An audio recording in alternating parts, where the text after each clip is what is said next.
Hello again, everybody. This is Dan Clouser, and welcome back to the Journey My Mother's Son podcast.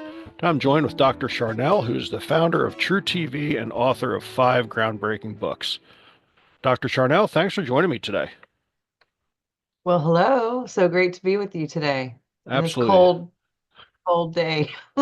We're both in the South, but neither of us are warm right now, that's for sure.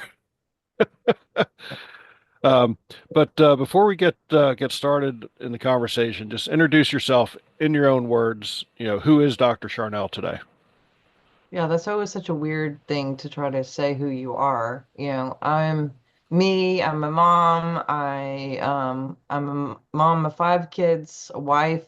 Um, I got we have a small practice here in Louisiana. I'm originally from Montana. I work with most of my patients online though, and do remote biofeedback. We have all kinds of fun biofeedback tools and biohacking tools to help people. I'm a teacher. I did conference speaking. Well, I still do conference speaking since like the late 90s. I know it sounds so old, like the late 1900s. I've been teaching for that long and did conference speaking, traveled. I used to travel on 6 planes a week doing that. I've definitely slowed down on the travel part. Getting on planes was messing with my body a little bit, being on that not much traveling. But I work with different wellness centers all over. I still teach and do conference speaking. But my big thing is helping people remember who they are and their purpose. Um, Not just health wise physically, but mentally, spiritually, connecting back with God, their intuition, and just helping people remember how they can be their best version of themselves here in this season that we're in, because that's all we have is now. And just helping people bring their joy back or find their joy back, and getting into their happy space as much as possible, getting rid of any kind of snags. I run into a lot of people not just with physical issues, but 86% of all physical issues are literally emotional issue. And they have this thing called conversion disorder, where people may have a trauma or something that goes on with their life, and it starts to embody different parts or of their physical body. And so a lot of the health issues that I do see and deal with, we go back to the root, which is a lot of times some sort of trauma or emotional thing that happened, and we can kind of reverse engineer that and then get people on a streamline of a better timeline for what they choose to do, something more fun and happy and easy, and something a little more connective with others, and just finding their purpose. Yeah, I love that, and I think so many people forget, so often that everything's tied together. You talked about your mental, physical, and spiritual health, how you work on all of them. And I think so many people forget that you know, they're they're focusing on being, healthy at the gym, but yet they're they're very unhealthy in their mental or their spiritual side, or, maybe they got two of the three, but it really is like, you know, you need all three of them running simultaneously. So can you kind of dig a little deeper into that, how, the mental, physical, and spiritual are all tied together and connected, and they're all related to our, you know, ultimately our physical health?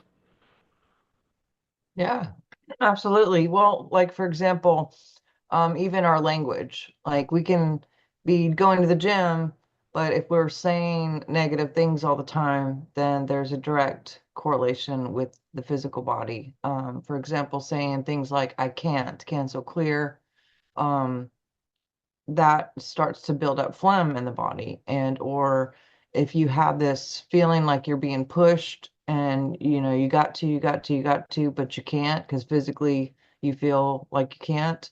um, I can't serve also forms cancel clear. There's doubt also, just the embodiment of doubt can cause phlegm and histamine response in the body. So, and even lying, like even little baby fibs, actually cause this whole orchestra of chemistry that weaken the immune system, that dehydrate the body, that gray the hair, and I don't mean lying like, cheating on your taxes or saying, that person's cute and really they're not, or, I'm talking about living a lie, meaning, are you in the job that you're supposed to be in? Are you dating the person you're supposed to be with, or married to the person you're supposed to be with, or bigger thing. Are you living in the right location that you're supposed to be at? Like, and when I say supposed to, I mean following that inner GPS, that small voice within.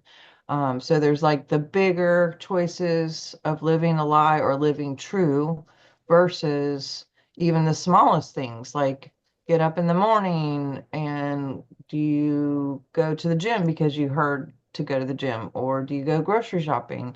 And do you go to this store or that store? Or maybe you're supposed to go to the post office first. And we don't always know why those little voices say, do this, do that, go here. No, don't go there anymore. Go here to starting tomorrow. Or maybe bypass that and go straight, call your mom, whatever. Those little tiny things, those have value, and they're often guiding you to do certain things to avoid something and or to connect with something. Maybe there's someone you're supposed to talk to. Maybe there's someone that you're going to run into that needs a helping hand, or maybe you're going to avoid a car accident, or whatever the situation is paying attention to that little GPS voice, which is can be a lot bigger. The more we practice listening to it, it can get louder and we can get it more clear. So we're not in that confused state of being like, well, do I go here? Do I go there? Indecisiveness can cause some problems too. So that's what I mean when I'm saying like literally living true versus, just talking about living true. Does that make sense? Oh yeah. Yeah, definitely. No doubt about it. And I do believe that everything happens for a reason, and when you get some of those things that you feel might be a setback throughout your day, like you said, it could have been something where, you missed a car accident, or, you know, you you were directed to cross with someone else, at that particular moment. So how do people, you know, really dial in, um, to that voice, to that GPS, to that intuition, whatever you want to call it, um, to listen better and act upon it and be true to it? Absolutely. And that's a great question. There's a lot of things we can do. Diet is actually a huge one. If you've ever been a part or heard about different projects where there's any kind of psychic abilities or intuition abilities, they'll pull people off of projects if they consume too much sugar, because sugar will cloud the brain up quite a bit and cause an inflammation response. And a lot of times that'll cause people to be kind of in limbo where they're not sure what to do. They kind of feel stuck. I'm a big fan of like low carb, either carnivore, keto. I know some people who are vegans out there who are just like, what? But according to blood type, according to what your body needs, but sugar, carbs, which is pretty much everything on the market right now, it's pretty difficult to even find Yeah, actual food. go into a supermarket and try to find, look at a box and see what doesn't have sugar in it. Like you've just Yeah. eliminated 99.5% of the products. I mean, even like Mhm, milk. You look at your label on mhm. milk, milk has sugar in it, which I only learned, I mean, it's probably 10 years ago now, but like you're like, "Really? Milk has sugar in it?" Like it's so tough to do It that is. if you don't have, It is. if you're not literally growing your own food, which, we can't do living in an RV, but you know, so like I'll kick it back to you. Like A how piece do of you bread. Yeah. how do you overcome? Yeah. Well, I mean, I a just piece of saw bread has actually, more sugar in it than a Snickers bar, which is like, what? I can eat a Snickers bar instead of have a piece of bread? yeah, What is going on with this whole situation? Anyway, sorry. yeah. Go Well, ahead. and even, um, just looking at the ingredients of stuff in our country in particular, Oh compared, like yeah. we just took a trip to Alaska this past summer, so we had to drive through Canada, and like looking at, the same product that you can buy in the US, Oreo cookies, for instance, um, there's probably 10 or 15 less ingredients in Oreos that you buy in Canada compared to what you buy in the US. And they taste different. Yeah. They taste better. Like we went up there with a caravan of friends, and like we would, hey, go buy a Kit Kat and tell me if you can tell the difference in the taste. And like you could. It's so bizarre. But anyway, I don't want to get too far off on a tangent there, but um, it is amazing the stuff that we consume. So, um, you know, when the food that's so readily available to us is in those supermarkets, like how do you overcome that? And even if you look at bread, you look at the ingredients in bread compared to another country in the US, like it's it's crazy. So how do you overcome that in the United States? Practice. Yeah, I know. It's practice. I've been on that no sugar journey since 2015, when I was diagnosed with cancer. And that was the main thing is like get off of sugar because sugar feeds cancer, you know? So I was able to reverse that and help a lot of people to do that. And there's a lot of testimonies out there. I'm not the only one who got off sugar and did some other alternative things to clear that. But still, going back to the intuition idea, diet is a biggie for sure. Drinking good water, staying away from spirits as like in alcohol, that kind of thing. That's going to bring the consciousness down, meaning the voice will dial down. Um, Definitely meditation, journaling, things like that are a good way just to kind of reconnect with yourself or to remember. I like that word, remember, to realign or remember again with your God self. Um, Being around like-minded people who practice that.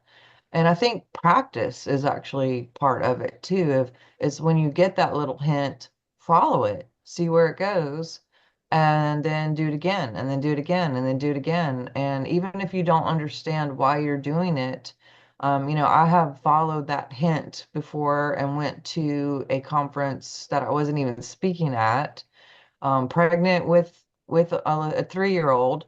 Got there. The whole time was going, I don't even know why I'm here. Like the conference didn't seem to speak to me. I wasn't meeting people. Matter of fact, was having a really rough time. They put me in a bunk with a bunch of teenagers, didn't get any sleep. I was had morning sickness the whole time being pregnant. It was just like weird stuff. But then I just go to this bookstore and I met a couple people there, including an author there, and was kind of disgruntled by the whole thing, except for this, slight meeting with an author and a couple other people. Go home, and I literally was like smacking my head, going like, "What was that all about?" Like I did the thing, like what the heck? And it was 9 months later, Dan, I got a call from that author and she was basically inviting me to go to speak and be at this other conference. And when I went up there, they called me out and they ordained me in front of like the whole conference, and that changed my entire direction of my job. So I went on this whole thing that I had no idea for 9 months. Happens to be the same time that a baby is incubated, but you know what I mean? It's like sometimes you'll never know. You may never know why you're doing what you're doing or saying what you're saying or experiencing what you're experiencing. But there are reasons. Sometimes there's things in the background that you don't know are going on. And even doing things like these podcasts. I have a podcast that we've been doing for years. We did television for like 3 years, and then we moved everything online in the late 1900s. And sometimes it's like when I'm not speaking and have that same energy with conference speakers, before we would do book signing and you talk to people like you do, and there's that energy there. I spent about 4 years doing podcasts and not traveling as much, and I almost quit because I was just like, you know, am I even, does this mean it, do people even care? Are people even watching? What's the point? And then like 3 or 4 days later, I go somewhere and everyone's like, oh my gosh, I saw this show, I saw that show. And you get that feedback and it's like, okay, that's why I'm doing it. It's like people do listen, people are care, you find out that one person didn't commit suicide or didn't, what, who knows? It's just, you do what you do, you follow it. And I kind of look at it like that Kleenex box, seek ye first the kingdom. Where's the kingdom? In here. And then all these things will be added unto you. It's like you take that first Kleenex and you don't know why. The next one pops up when it's like, okay, now I have a little bit more breadcrumb. You take another one, and eventually you find out maybe what's at the bottom of the whole Kleenex box. But it takes action to go ahead and take those steps of, getting in the car and driving over there or picking up the phone and calling that person that you haven't spoken to in a while. Or maybe you owe someone money from, 6 months ago and it's not even a lot of money, but it matters. Like everything is energy and currency. And when we get our energy and our currency right and or in the right path, the right alignment, then we have a clear income stream as well. Like because our biofield, which everyone has one, 4 to 5 feet, it not only radiates, but it also magnetizes. So when this is clear of true, pure intention or love and just doing what's right, whatever that is, my right could be different from your right, then we have that clear connection of coming back, with the magnet part to us. We only get what we are. So I do my best to stay as true to myself as possible. And I do my best to teach other people to listen to that voice and to be true to themselves as well, for us to have a better timeline as individuals, but also for the whole world consciousness. I mean, if everyone was doing what they were supposed to all the time, can you imagine what a beautiful place this would be? It would be Yeah, a pretty awesome place. yeah. Amen to that. Um, we got a long way to go there, though. Now, but I do personally see a shift where there are more people who are kind of tired of the status quo and, you know, understand that maybe they they themselves won't be able to change their, the world, but they can change their world. And I Yes. think that's what it is. If we just make these kind of micro changes amongst, our own little circles, that can ultimately end up creating a better world overall. But Yeah. it starts in your backyard. It starts in your house. It starts, you know, right here, right now, sort of thing. So what was it that um, started you down this path of, I'll call it, holistic lifestyle compared to, you know, Western medicine and that sort of thing where everybody wants to give you a pill for everything that Pill for ails every you. ill. Yeah, Yes. regardless of how many other pills you are already on and what they might, how they may interact with the catalog of pills you're already on. It's like, oh, Yeah. here's one more pill. Yeah, maybe it has a bad reaction to the other six you're on, but here, take this one Yeah. too. Um, what started you down that path? Yeah. Well, when I was conference speaking more often, I was at 2 or 3 places a week. Um, I was putting in about 120 hours, including with travel time, speak time, prep time, all of that. It was pretty rigorous, the way I set myself up. I mean, I'm the one who's scheduled. It starts with me. I did that to myself. I did it for 17 years rigorously and found myself probably that last 7 back end years, I was pretty sick. And uh, I was going to doctors at the time, with my dad being military, we grew up, you go to the doctor, you do what they say, you take whatever the pill, half the time they were dishing out what this, that had side effects, had to get on other things.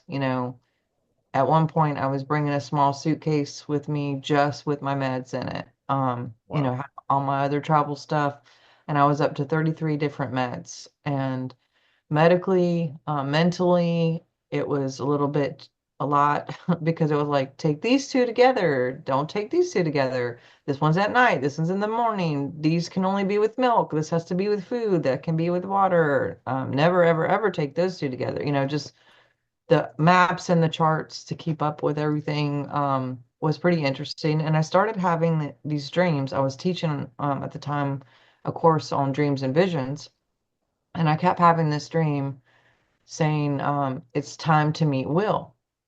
And I was like, who is that? So I did call my office and I was like, are we going anywhere where there's going to be a Will person, maybe at a conference or one of the hosts or the speakers or, anything William, anything Bill, Billy, everyone kept saying no. Well, this happened 3 times. It's time to meet Will. It's time to meet Will. I was like, okay, who is this Will person? What's going to happen? When does Will show up? And I was teaching this course and went to go teach this dreams and visions course. And the people who were hosting me saw this suitcase and saw my daily routine of, putting out all my pills and taking them, and they were probably just like, what is going on? And they kept telling me, you have to go see this doctor. Maybe they can help and you won't have to take all this anymore. And honestly, Dan, I was a little bit over the whole doctor thing at that point. I was super depressed. I wasn't feeling better. I was about 80 pounds heavier than I am now.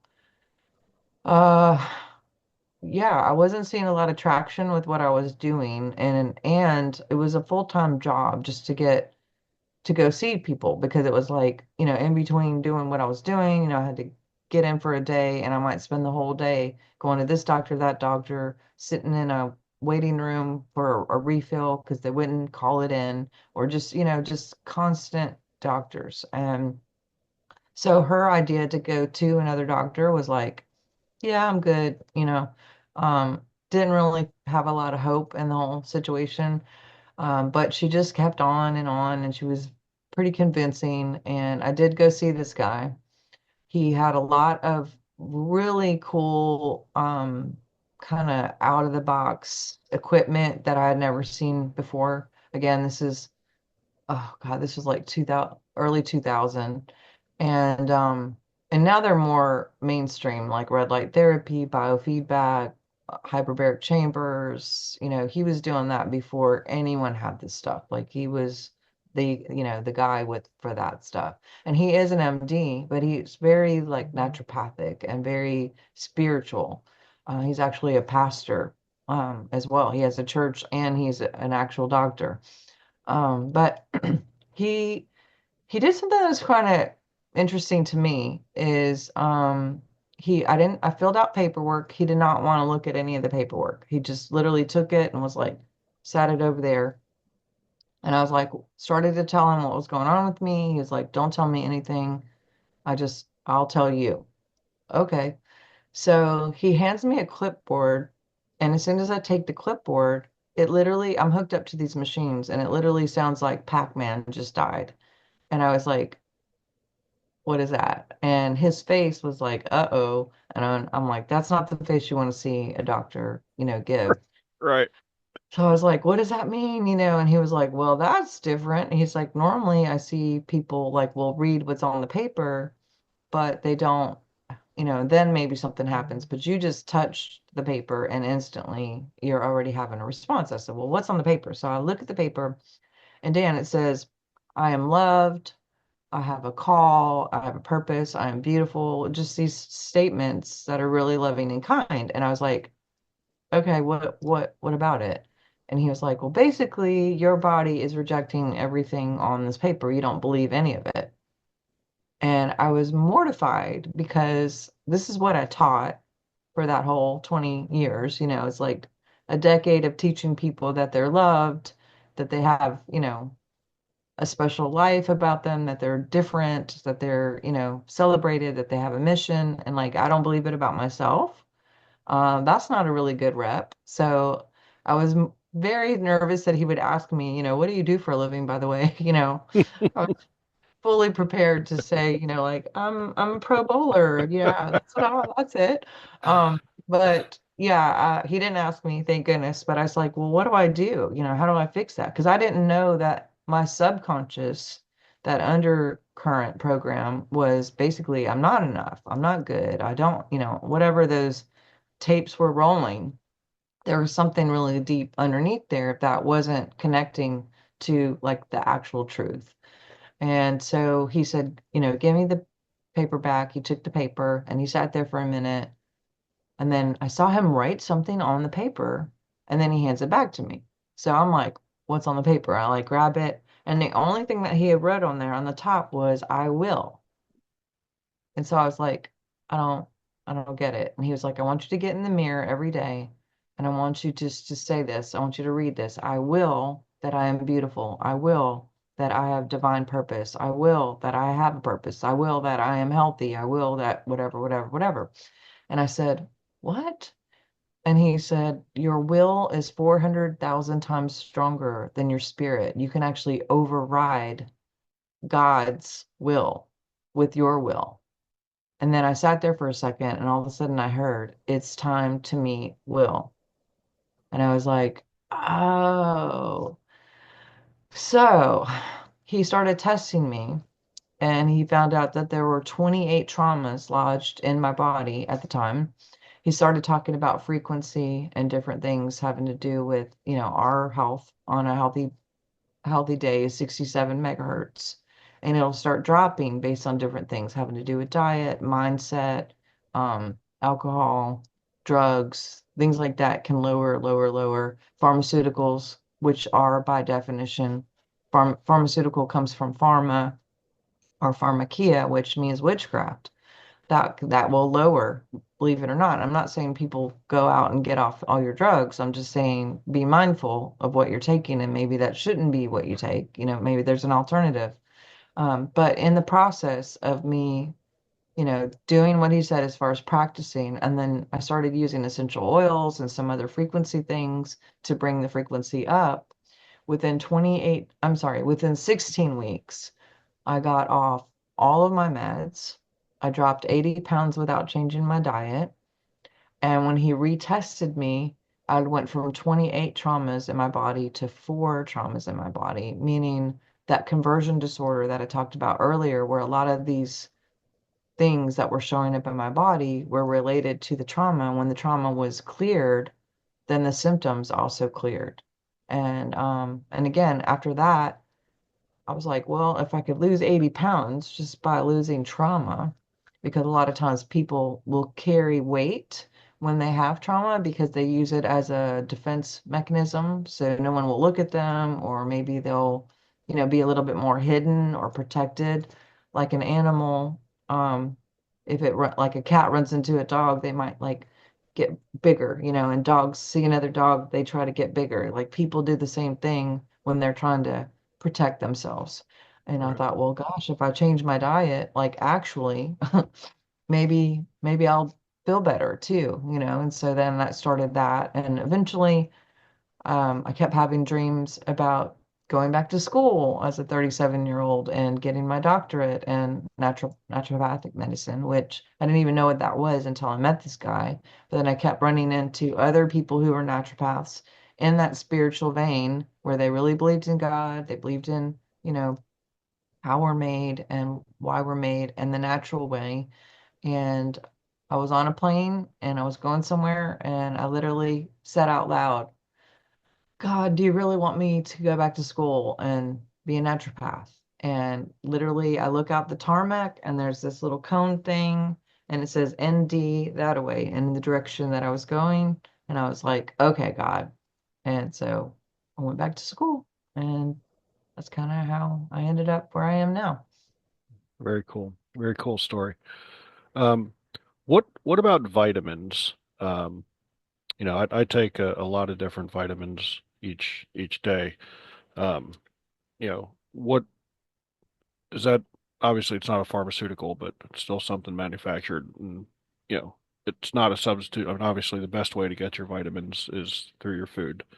Um, but I'll be the first to admit that, I'm not eating the way. Yes, so some supplementing through vitamin form.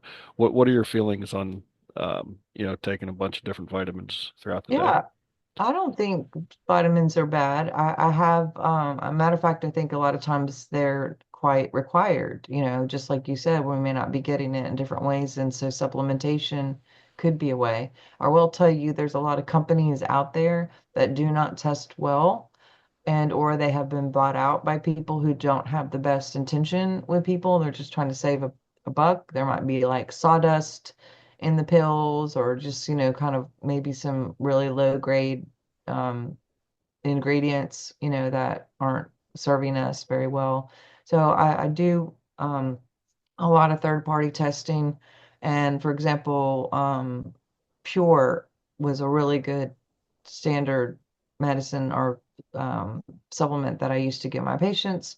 And it was just bought out by Nestle, the chocolate people.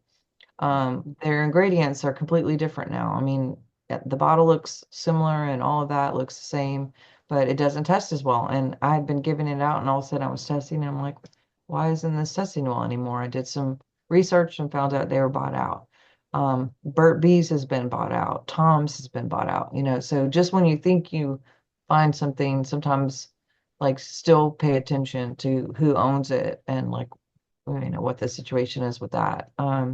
But yeah, supplementation is really important. When I do biofeedback long distance, I can actually test to see, if there's any deficiencies in, a vitamin that could be supportive. We look at if you need to ground or go outside or sleep better. We can look at, the structure of your skeleton. We can look at if the 5G or electronics are bothering you too much. Maybe the blue light isn't doing you so good. Um, we can look at major stresses. We can look at emotions, again, because that conversion disorder, a lot of people will be just completely lit up emotionally, like all these things going on. And some of it can be traced back to ancestral things, where so we can look back and go, okay, well, grandma's epigenetics were this, let's clear that, which is doable.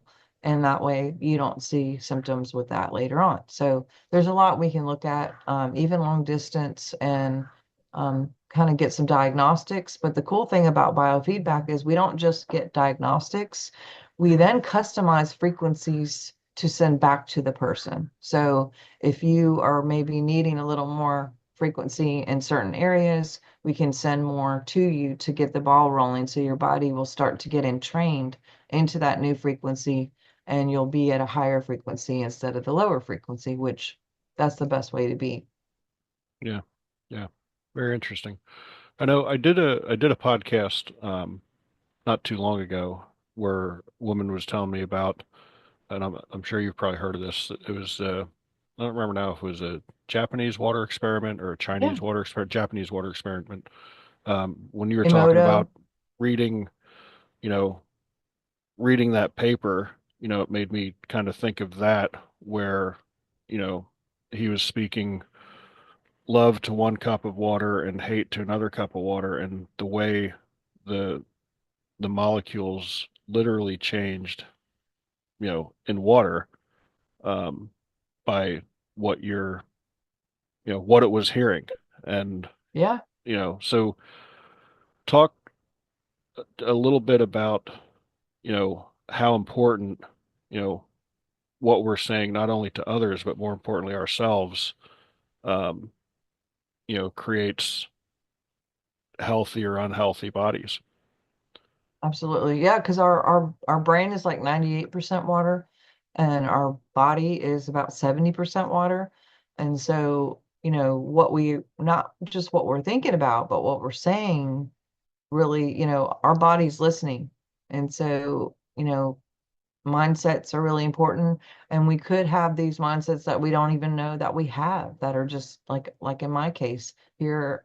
I'm My whole mission is teaching people to know that they're loved and that they have a mission, that they're special. And then, like, I didn't think that about myself. So some of these things are so deeply buried down that, even when people see the reports that I send, sometimes they're like, I don't think I think that. And I'm like, it says you do, And so some of it is very, very buried. And when we look at them deeply and say, well, when do you think that started? And, or do you even know? we don't have to do talk therapy necessarily, because I think sometimes even talk therapy can be aggravating to the water and or to the system, just to keep, it's like, okay, you didn't make cheerleader in seventh grade, get over it. It's like, how many times are we going to talk about this, but some things are should be looked at and should be a lot of times just talking about it, just owning it, just saying, "Yep, I'm sad." That literally changes the neural paths, and your whole nervous system will just calm down by just owning it. Like if you're in a situation and you're feeling stress or anxiety or whatever, and you don't even really know what's going on, just mentally saying it in your head, like, "Okay, I feel stress," or "I recognize I feel stress," or "I feel sad," or "I feel angry," then a lot of times literally it'll switch in the body, and that tension or those chemicals, those cortisols, those fight or flight, all those things just kind of start to calm down just by admitting those things. So self-talk is a biggie. I'm a big fan of decrees or mantras. If you have some sort of program in there that isn't serving you, um, it's not in your best interest to try to make it stop, but to replace it. If you can replace it with something positive, just like if you don't want to drink Coke anymore and you're like, I'm going to drink soda anymore. It's like, don't just sit around and think, I don't want to drink soda anymore. I don't want to drink soda anymore. I'm going to stop it. I'm going to stop it. The more you think about it, the more you're going to want it. But if you can replace it with water or something else, or go get some tea, every time you go think you're thirsty, go get some tea, go get a cup of coffee, go do whatever to replace it. And eventually you won't even crave, Coca-Cola anymore or whatever, So it's the same thing with your practicing your mindsets. Discipline, practice. The word discipline comes from disciple. So just being very on purpose with what you're thinking and even being aware of what you're thinking about. Sometimes we're just on autopilot, thinking about the future or the past or what could happen and the 99 things that will never happen, but maybe they will, and we could go crazy just wondering and creating and using that imagination in the negative instead of something to create something positive. Yeah, I love it. I love it. I mean, we could go. I mean, we're just scratching the surface in the time that we have today. I mean, we could go really deep, um, but again, just time restraints won't allow us to do that. But I know you've got a wealth of information on your website and on your social media channels and all that sort of stuff. But before we start to wrap things up, I mean, is there anything um, that we didn't cover that you think is a must hear for the listeners before we wrap things up? Yeah, for those of you out there that you feel like maybe you're stuck and maybe you're seeing negative patterns over and over and over, and you're like, oh my gosh, I thought I was past this. You got the new job, you got the new boyfriend, you got the new whatever, and then the same situations keeps on happening, happening, happening. If you are that person, or maybe it's a health situation, whatever it is, if it's something in your life that isn't your highest and you're not really having fun with it, if you're looking for a way to shift things up, I do have a book called The Science of Miracles that talks about how to reverse engineer that. I have a lot of courses on my website is drsharnel.com. I'm actually teaching a live course this Sunday that will talk about getting out of those snags and recreating your life or reversing your life through outcome mapping. But yeah, I do biofeedback. You can get appointments with me online.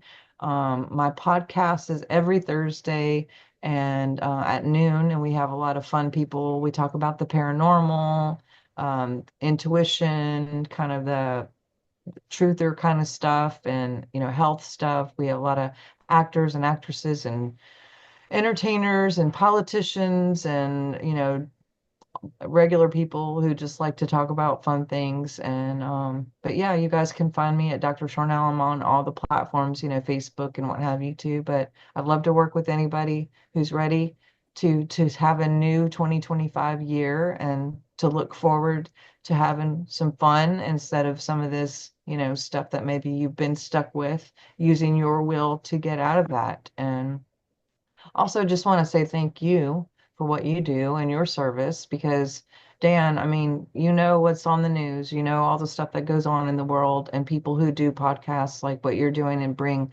light and love and truth and fun to the arena. I mean, we need all the people that can do that.